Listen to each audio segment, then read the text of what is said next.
guess now I know why Mom didn't like me playing with the music box.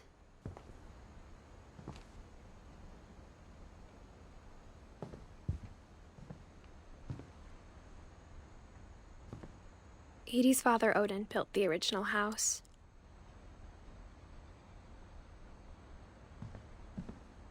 Whenever people ask me about my family, the first thing they always want to know about is Barbara.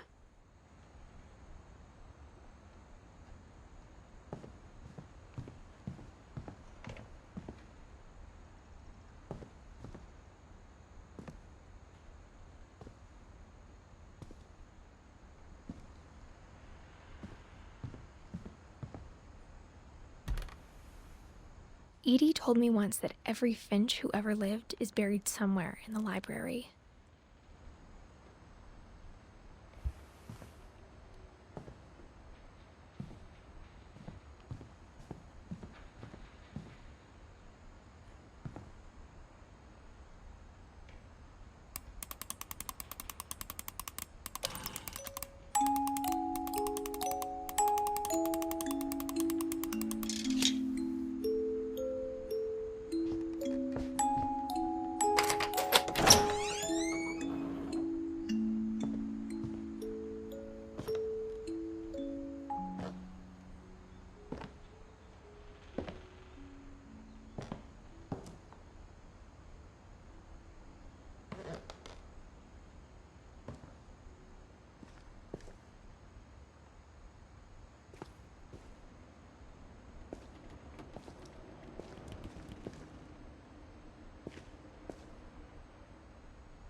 Mom said the basement was off limits, unless I wanted another tetanus shot.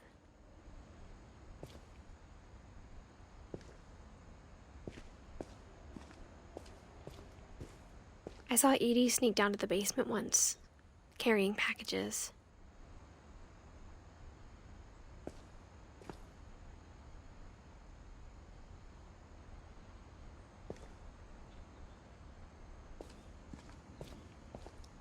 I thought maybe she was hiding presents. It turned out she was hiding a lot more than that.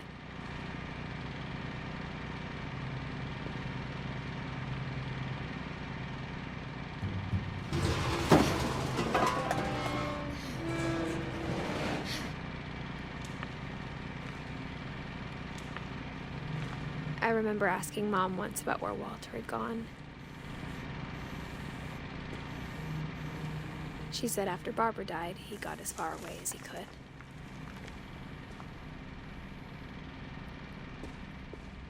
If there's a pattern in all these stories,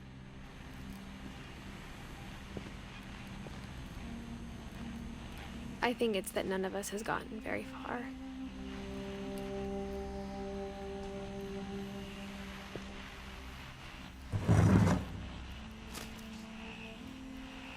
Goodbye, everyone.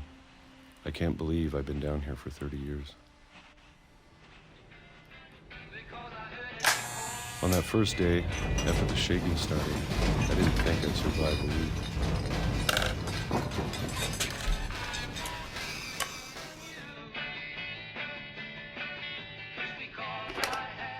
But after a few days, I settled into a routine.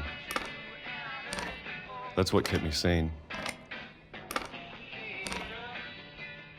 Having a schedule, living for today. I always expected to be dead tomorrow.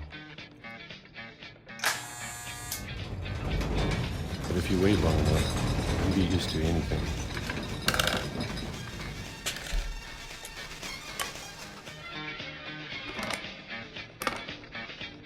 Even a monster on the other side of the door starts to feel normal. Almost friendly.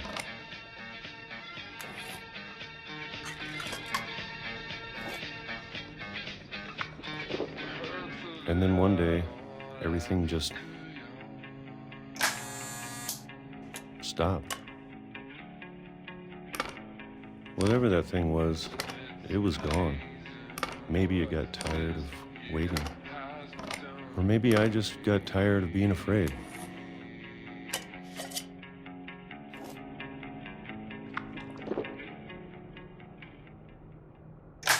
been a week now, the longest in 30 years.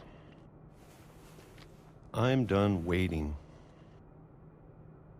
I have to leave while I still can.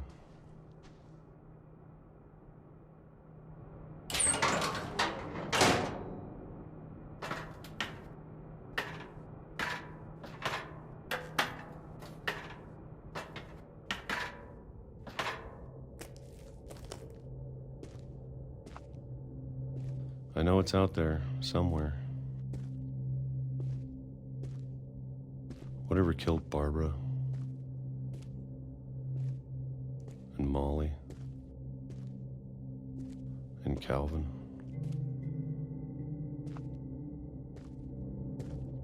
Maybe this is all a mistake.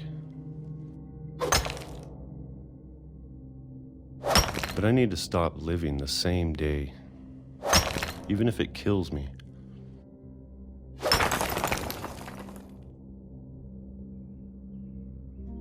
Whatever's out there, I want you to know I'm ready for it. I'm going to appreciate all of it, especially the food. I don't mind if I only have a year left,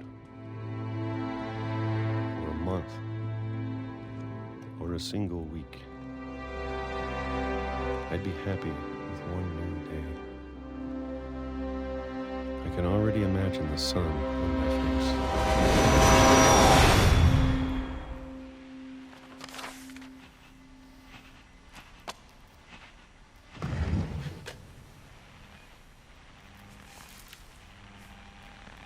Walter died when I was 6.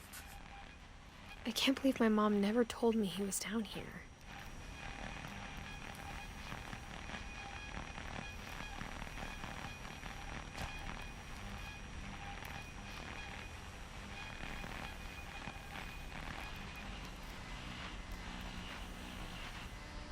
I'm sure my mom was trying to protect me.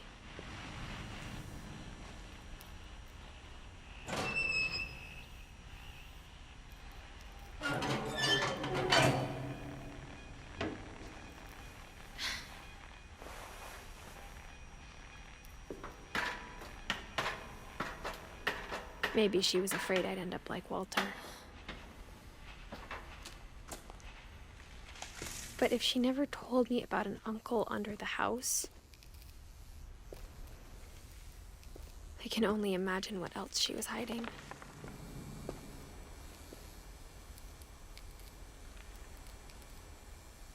I don't want to make the same mistakes she made. Trying to bury something that's still alive. Now that there's only one of us left, or maybe 2,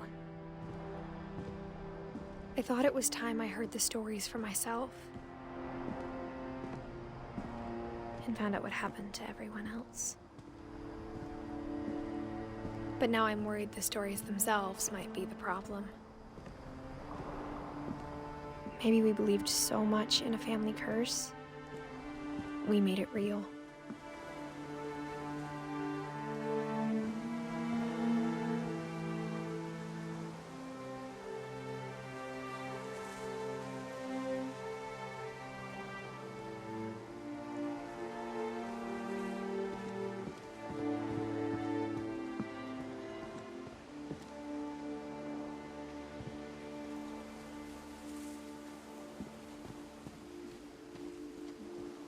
I don't know if I should even be writing this.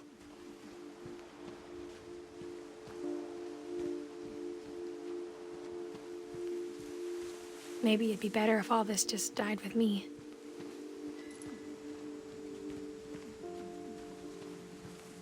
But I thought you should know about your family.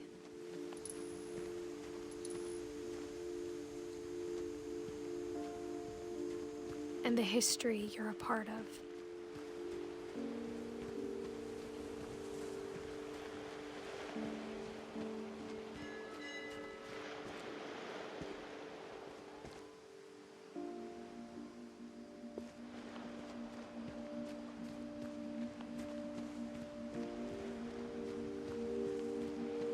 Though to be honest, I feel as lost as you probably do right now.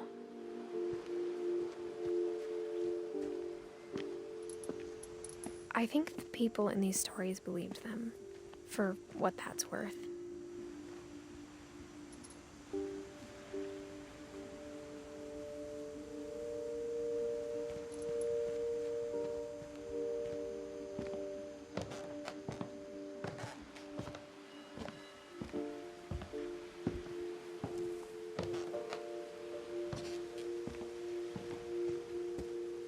And when you look at the house, that history of imagination and stubbornness and madness, any of it seems possible.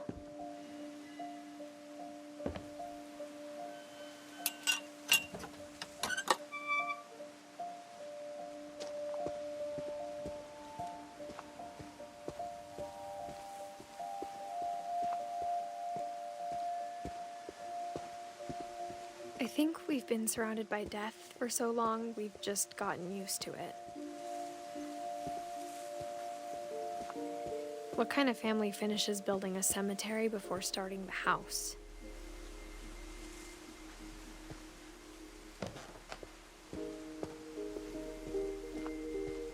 It's embarrassing for me to admit this, but the pet cemetery made me more uncomfortable than the human one. 3 of the gerbils were mine, and 2 had been my fault.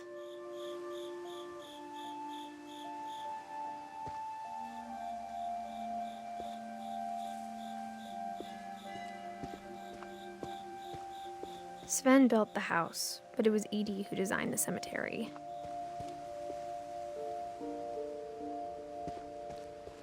I'm sure Odin's monument had been Edie's idea. My mom was always trying to move on, but for Edie, the past never went away.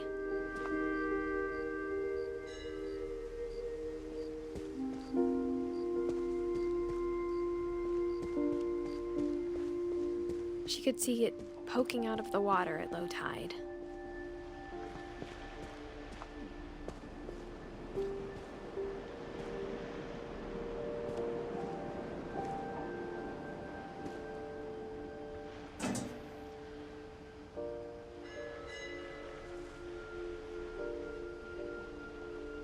Edie said she dreamed about the old house every night.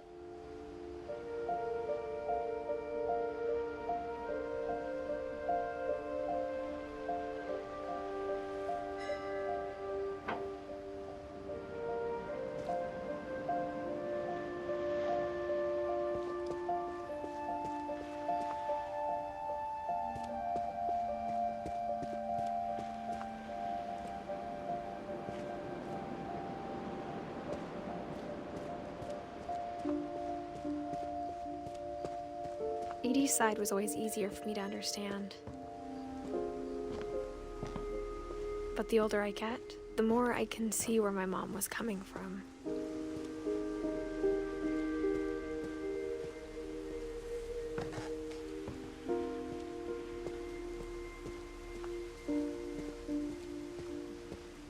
There's so many things I wish I could ask my mom now. Part of me thinks this is what she wanted all along. For me to come back someday and find everything out for myself.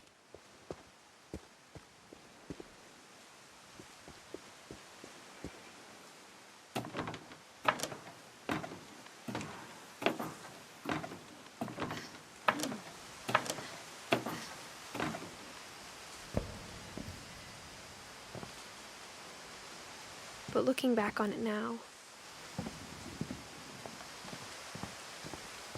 if she told me there was going to be so much climbing, I never would have come when I was 22 weeks pregnant.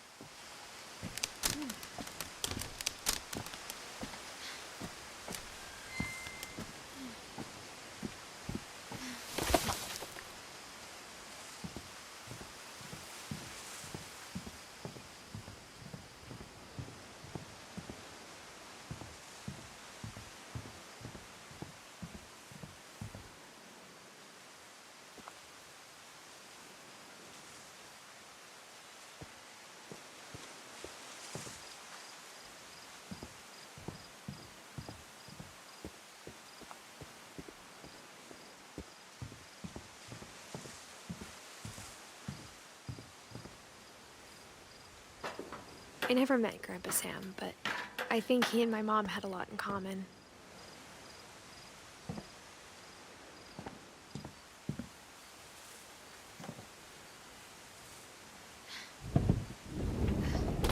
They were both pretty intense.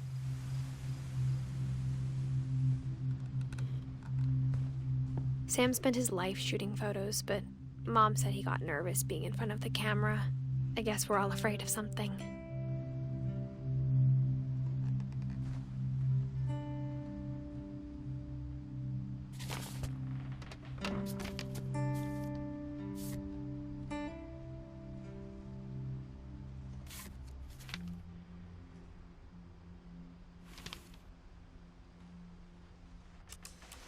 Dawn, I promise, you'll never forget this weekend. Yes, sir. These memories are gonna last a lifetime. Hmm? What? Am I gonna have to... Perfect. It's gonna rain the whole weekend, isn't it?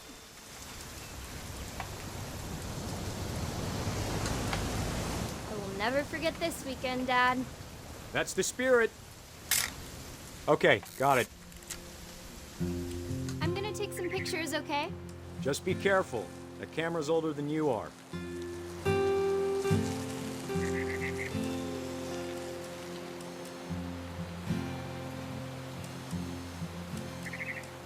You're right, Dad. It's starting to clear up. Still freezing, though. Aw.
Definitely should not have drunk all that coffee.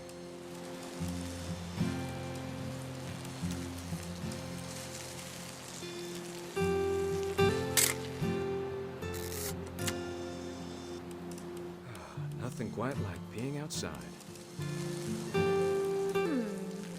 Hold still while I take a... Hey! That's a keeper.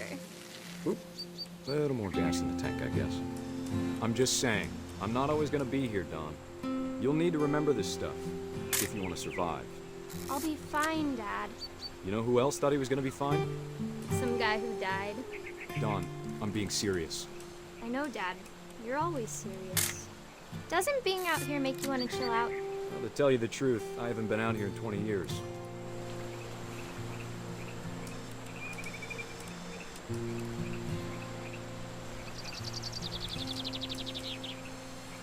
Last time I was with my brother Calvin.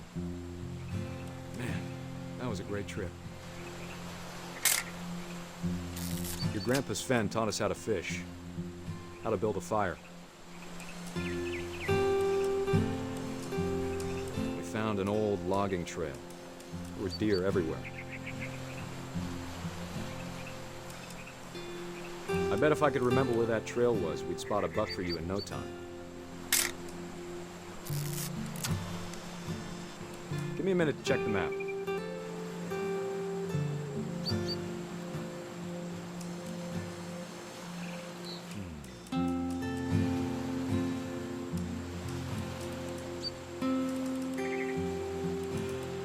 Let's see.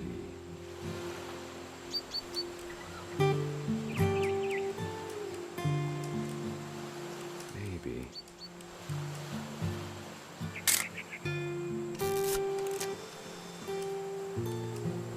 Was it?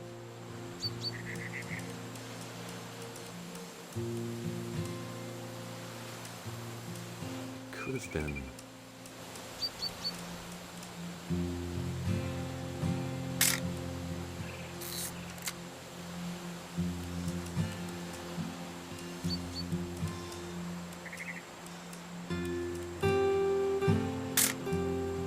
Don, don't you think you could find something more interesting to photograph?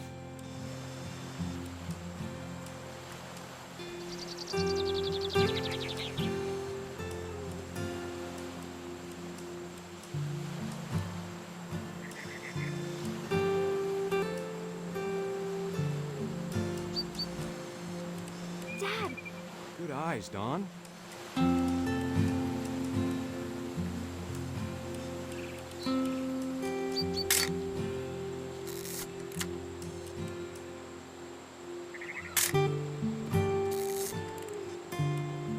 Before you take the shot, let me get a picture of you.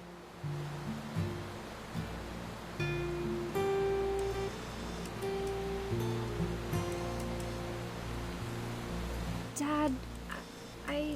Just breathe. Turn off your imagination. Let me get behind you. Do I have to do this?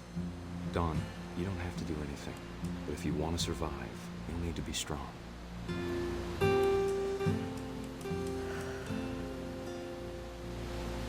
Now keep it. Great shot, Don!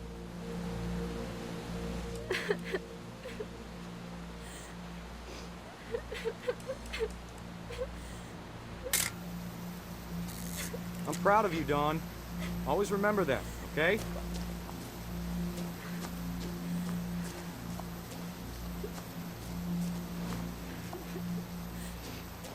Dad, it's twitching.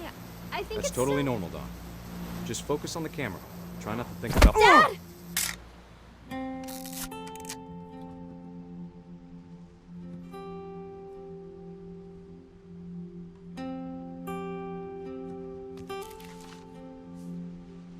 Of all these stories, that's the one I wish most that my mom had told me.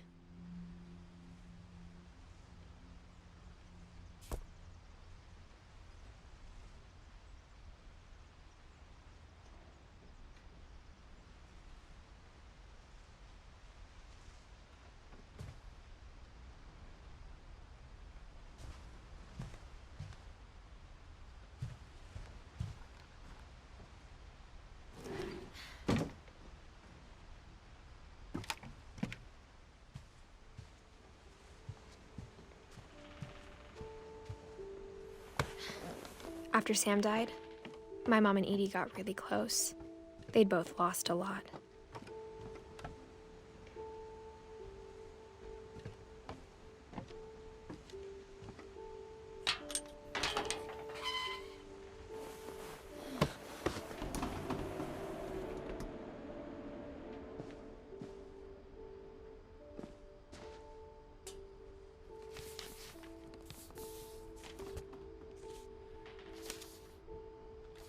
Dear Kay, do you remember the way Gregory used to laugh when he thought he was alone?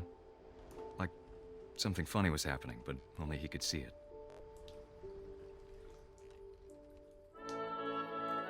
I think he saw things the rest of us don't.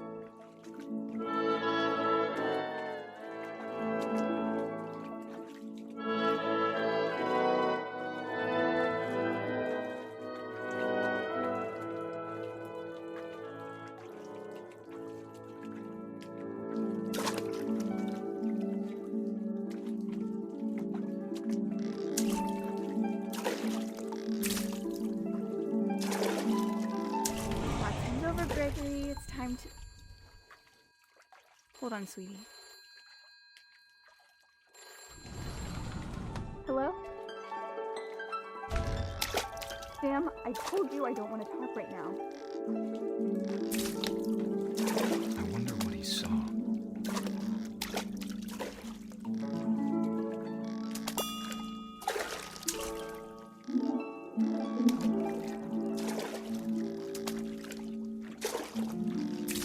What his world was like. He reminded me so much of Calvin. Lost in his imagination. Whatever it was, he saw.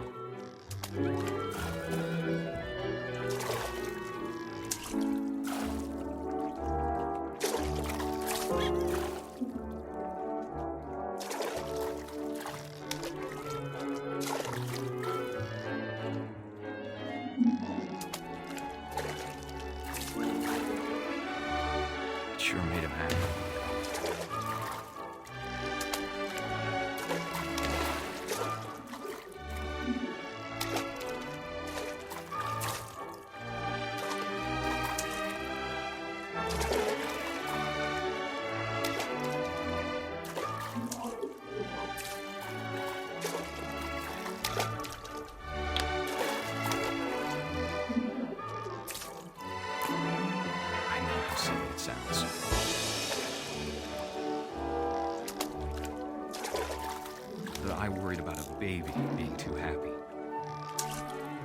But I could feel him slipping away.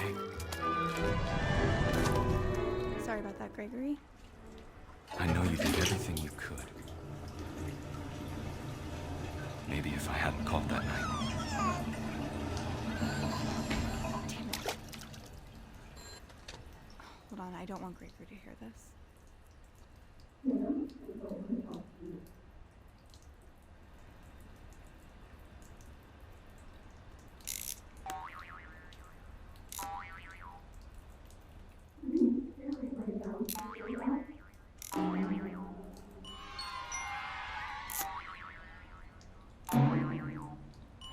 I wish he could have told us about the world he saw.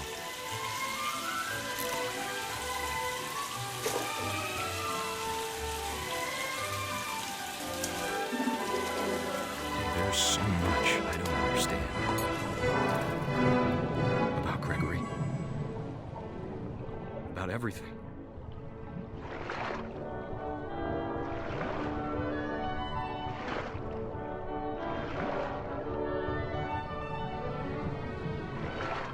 But I know what happened wasn't your fault.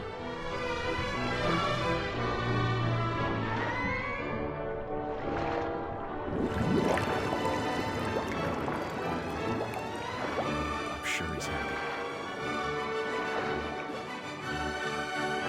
And he'd want you to be happy too. Good luck, Kay. Love, Sam.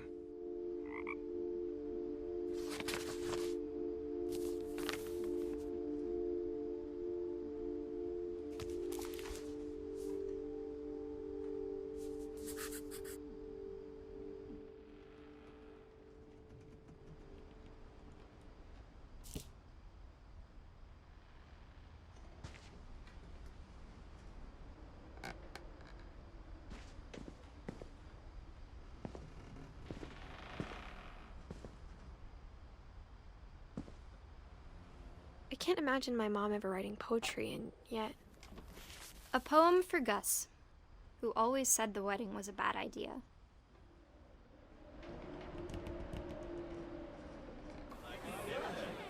Our father never hit us kids, at least not very hard, before the day my brother said with teenage disregard that he'd be dead before he'd see a wedding in our yard.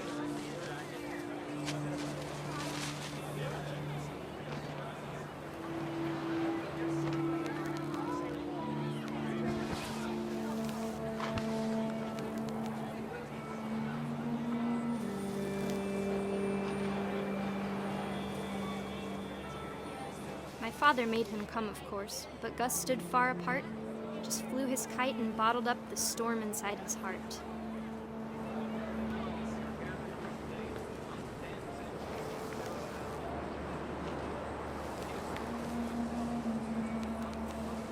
I tried to talk him out of it, but though he'd never met her, we don't need a stepmom, were the words that I now pronounce you husband and wife.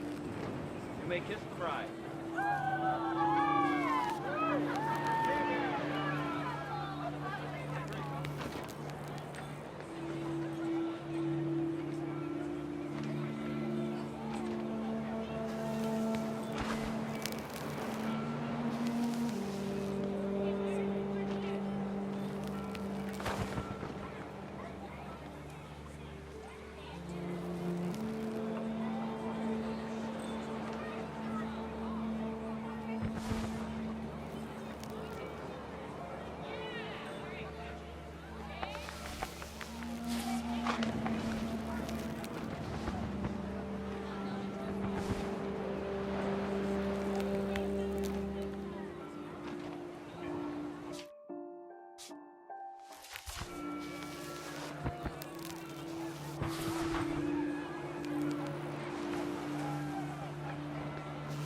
When the time for photos came, Dad ordered him to come here. But Gus declined, and as a sign held up his middle finger.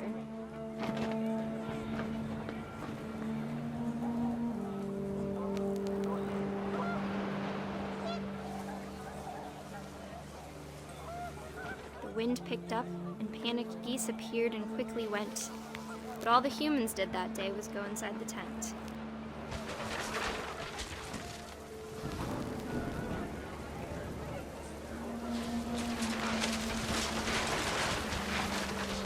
rain came down in buckets then, but no one seemed afraid that nature might destroy the tent our dad had crudely made.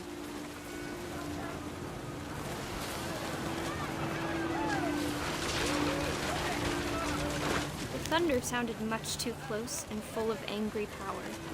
But all my father said to this was, "Make the music louder."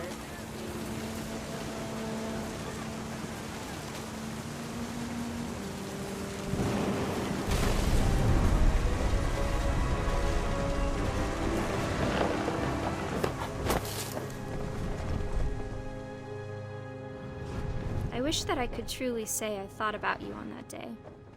Out there on the beach alone, just you, the wind, the sea, and foam. But I didn't, until we found you.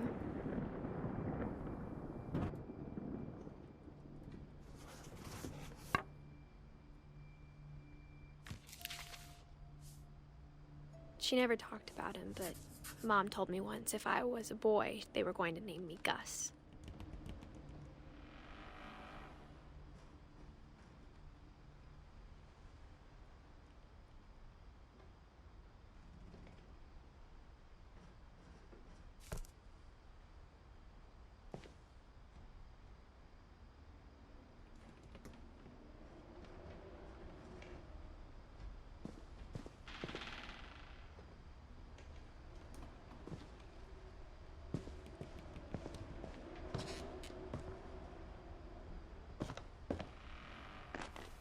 My mom moved up to the loft after her brothers died. At the time, it was as far away as she could get.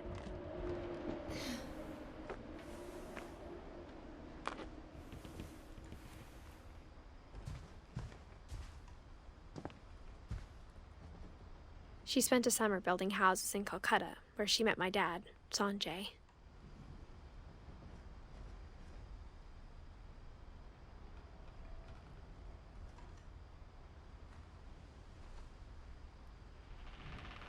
My mom moved to India a week after graduation and got a job teaching English. Louis was born a year later.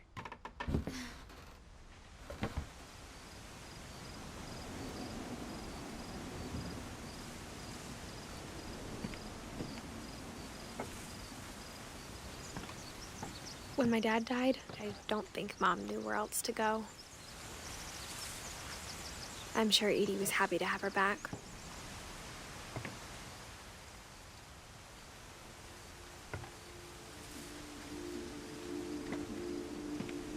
The house had to get a little bigger, but Edie was used to that. And for a while, things were good. Almost normal.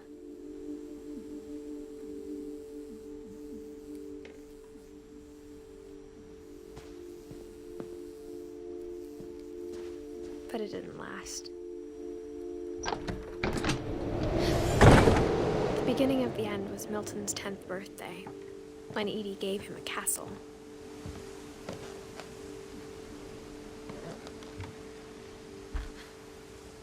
After Milton disappeared, the only thing he left behind was a room full of paintings.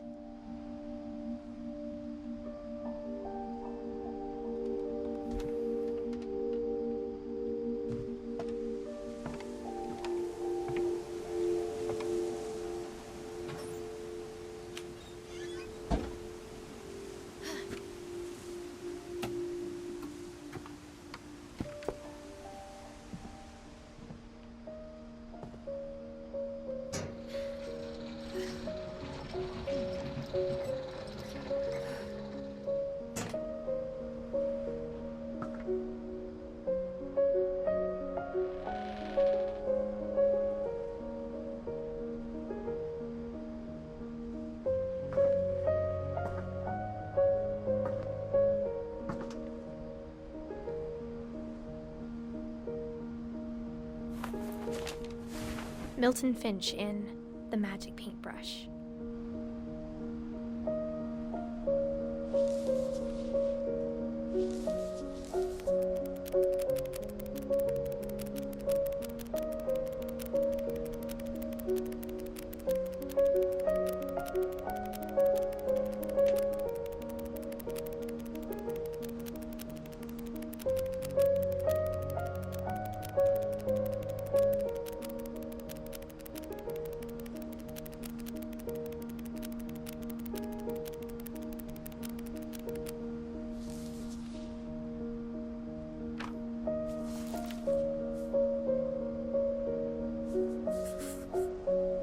was 4 when Milton disappeared.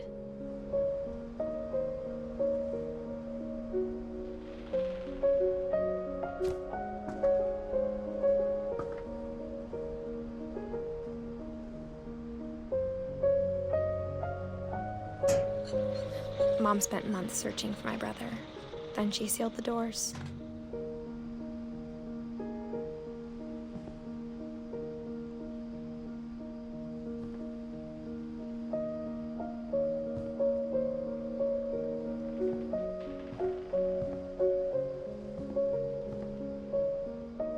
Whatever Milton had found in the house, Mom didn't want it getting out.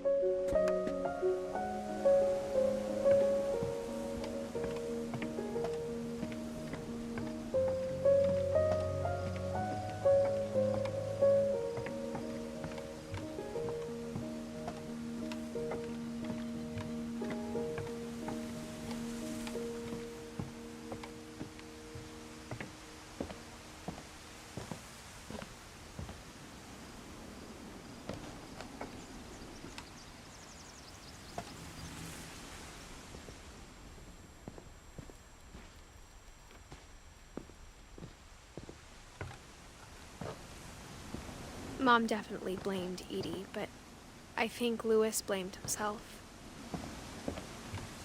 After he graduated, he just spent more and more time in his room, until Mom got him a job at the cannery.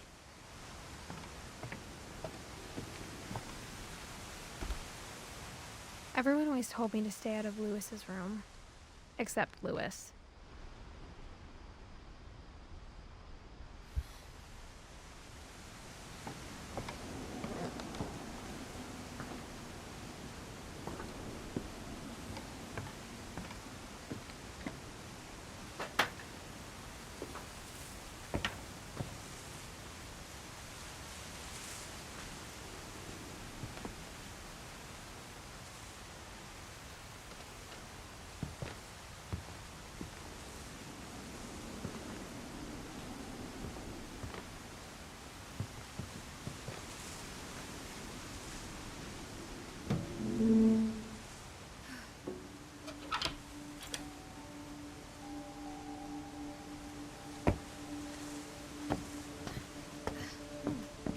Louis's room smelled very, very familiar. That part of him lived on.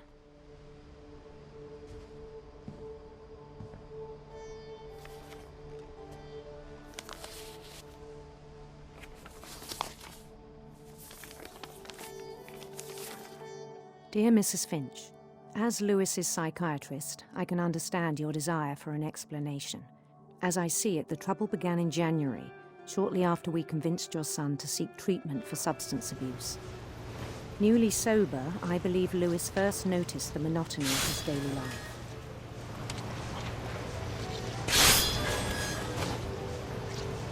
He kept working at the cannery. But he withdrew part of himself.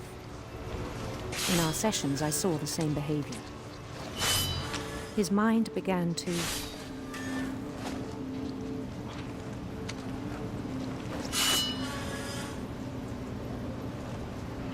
wander.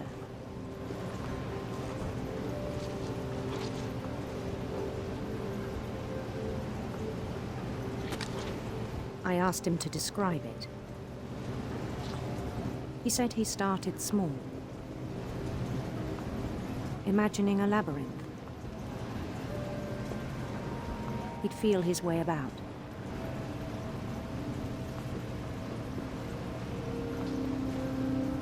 Then something moved. Bats.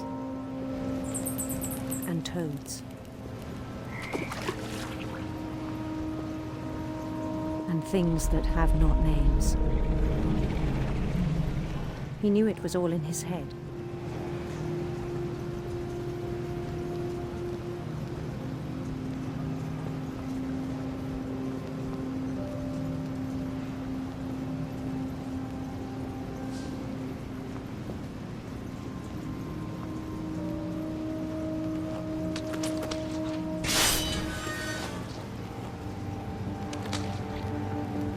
But he took it very seriously. I had hoped he'd find himself.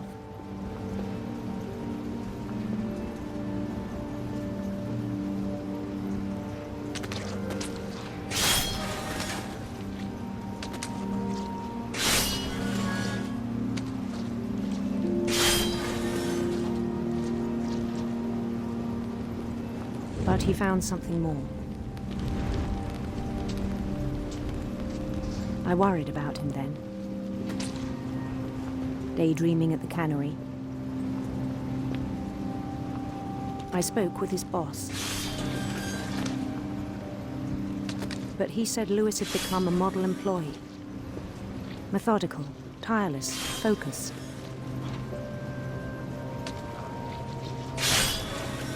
Like a whole new Lewis. So I let him go on.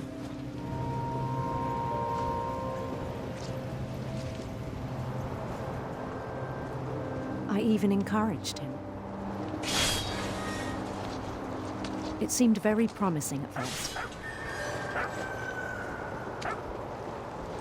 He told me he'd made a new friend.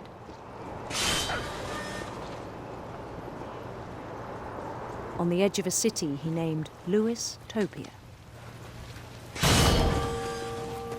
He built the city up slowly, brick by brick. Then he made musicians.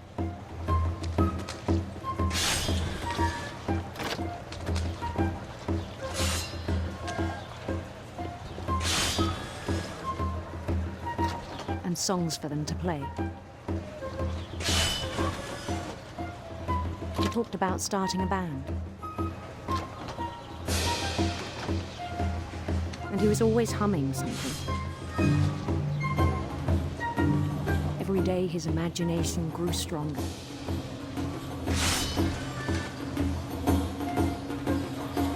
He no longer spoke at the cannery.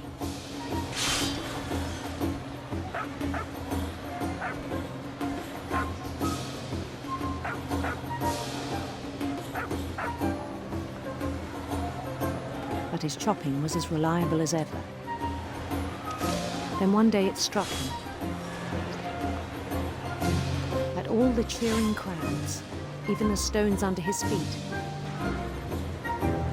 were all in his imagination. So he could do whatever he wished.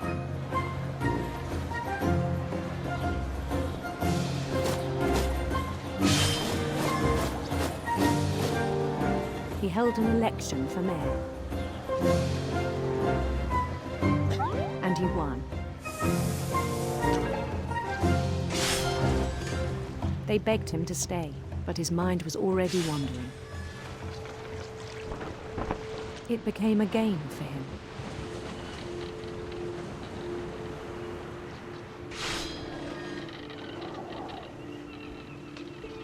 He'd conquer a city, then immediately push on. New Louisville.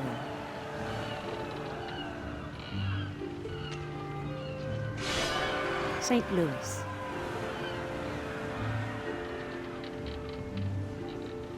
He started drifting away from our reality.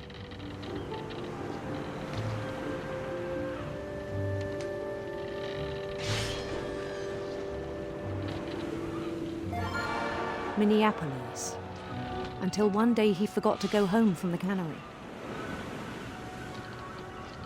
Even as his mother pleaded with him, part of Lewis kept sailing on.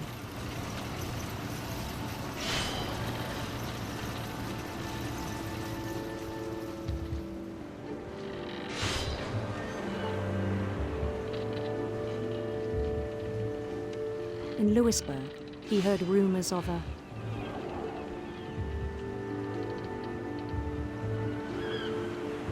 handsome queen.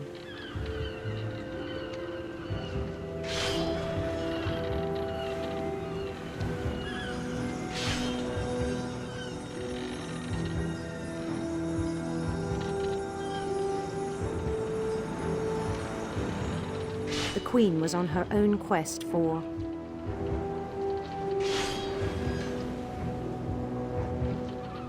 radiant rainbows.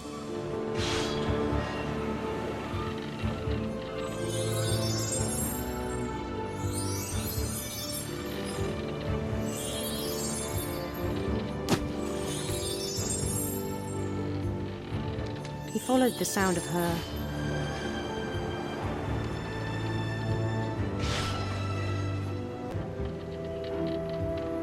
electric sitar.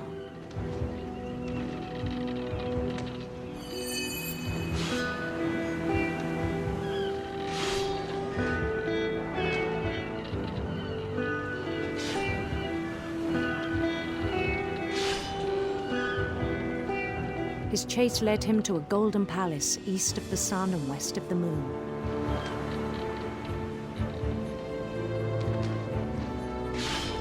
Even then, his logic remained sound. He knew the world was all in his imagination.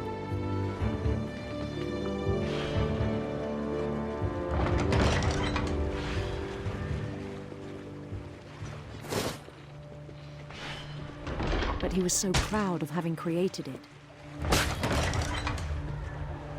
In his own eyes, he'd become something greater than a king.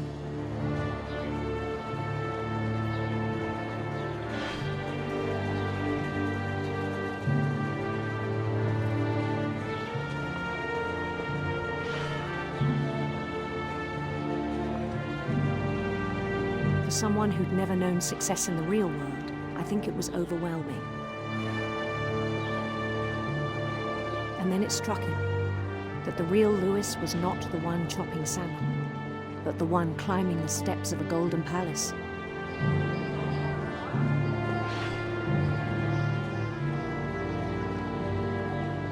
My imagination is as real as my body, he told me. It was hard to argue with him.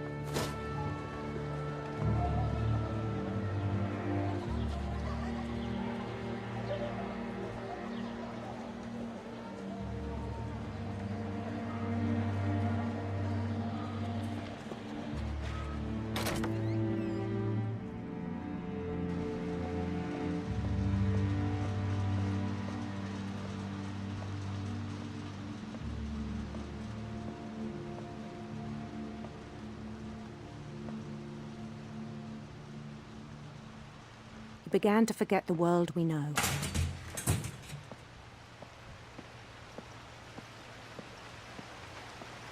I think it pained him to remember Lewis, the cannery worker.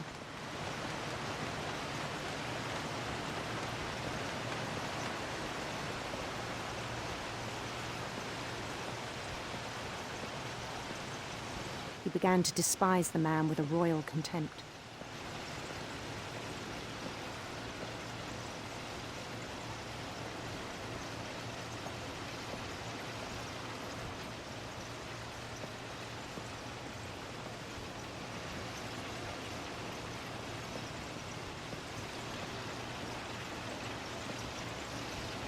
I still thought I could save him.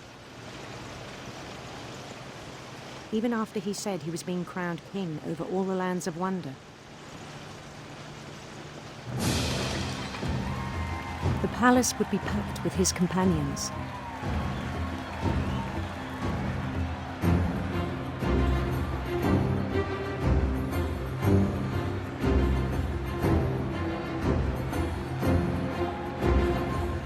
Including the wise Calico who'd insisted on advising him.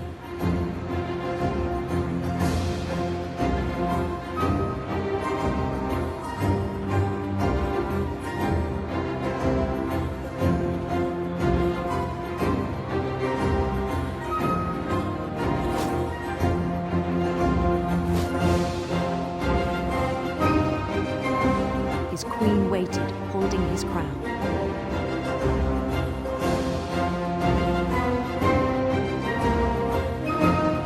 There was only one thing left to do.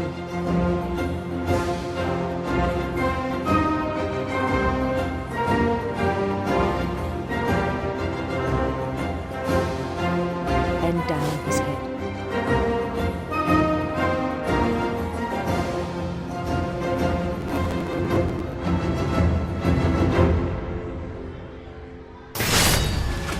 I think you know. Mrs. Finch, your son was a kind man who will be missed by all of us who knew him.